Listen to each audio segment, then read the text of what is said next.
space. Abeg give me hint on how else I fit dey make money for this crypto industry now. How far my people, how una dey? Like I tell una before, say for this crypto space we go rather make money together regardless of who you be.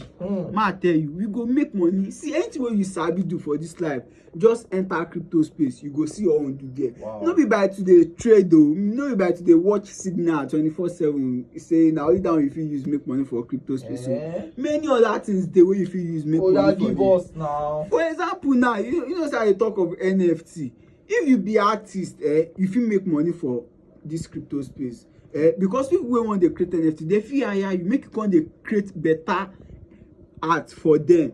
Shey you understand wey dem go dey use? That one na one. Again, e get one wey say we dey call writers. You fit dey write anything about cryptocurrency, dey post am for your page, dey post am. If any coin wan launch, they fit just come across your page say, we like wetin you dey do for your page. Shey you go like work for us? No be only that one alone. No, if you just dey do video like you take dey do video, dey talk about any coin and make you dey educate people.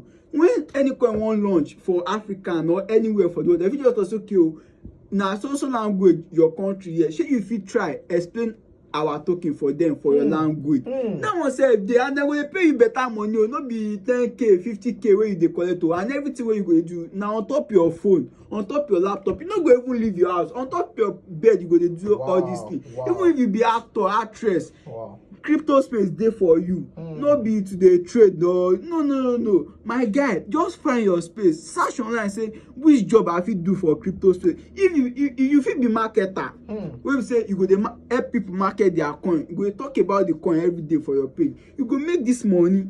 Dem go employ you. Just find your job for this crypto space and dey collect your money low key. Some dey collect $250 weekly, $250. I no mean say 225 $250, $1,000. If you calculate that money to now, like 500,000 be that in a month or in a week. So just find your own niche for this crypto space and you go dey make money. How far? I know they do cameraman again. I won't go find my own space. No worry. I won't go find my own job.